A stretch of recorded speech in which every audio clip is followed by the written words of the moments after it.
Be honest. Have you ever had full-blown argument with yourself? Not just random thoughts, but full-on debates. Or replying things you said years ago. It usually shows up at the worst times, like when you're trying to fall asleep. Out of nowhere, your brain pulls out something embarrassing from the past and refuses to let it go. And suddenly, it feels like you're defending yourself in an imaginary courtroom against people who probably don't even remember what happened.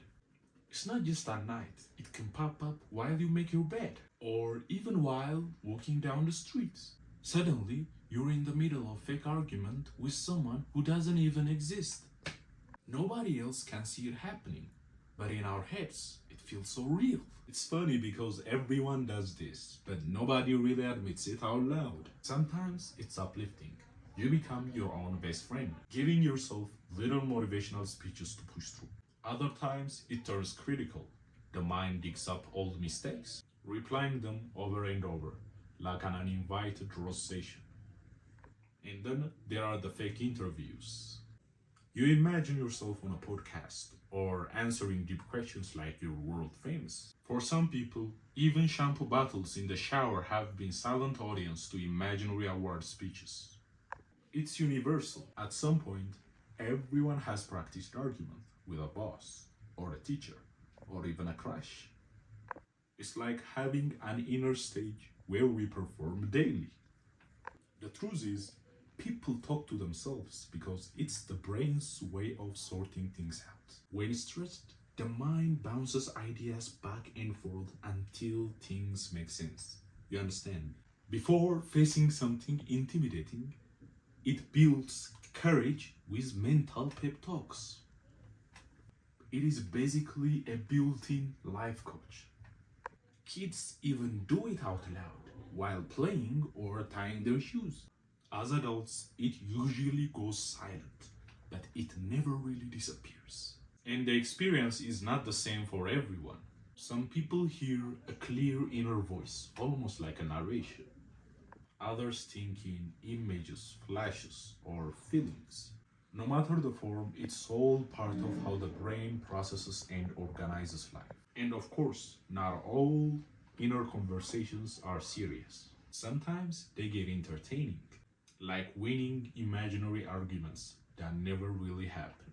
For some, the shower has become a courtroom where they've never lost a case. Other times, the mind drifts into wild scenarios. One moment, it's imagining a small talk with a stranger.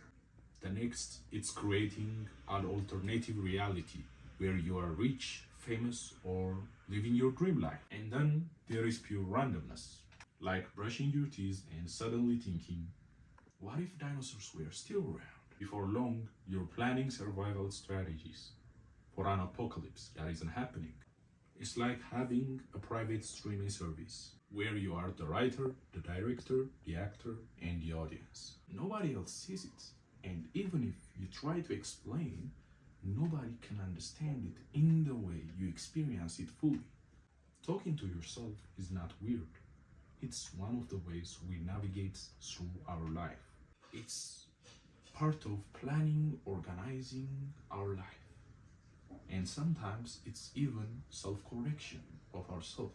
It might look silly on the surface, but it is part of being human. Every new invention, every big idea started in someone else's mind. They imagined it before they acted on it. Thinking creates clarity, but action is what makes progress real. So the goal is not to stop talking to yourself, but to use it in a way that helps, without letting it spiral into overthinking. Now, here is something interesting. Do you experience your thoughts as an actual inner voice or more like flashes and feelings? Share your answer in the comments. It's fascinating how different our inner voices can be. And if you think you're the only one who is doing this, remember, you're not. Millions of people around the world are doing the same thing just like you. They talk to themselves just like you, just like any of us. If you enjoyed this video, give it a thumbs up and share it with someone who can relate to this kind of things, and subscribe for more. Thanks for watching. Until next time, goodbye.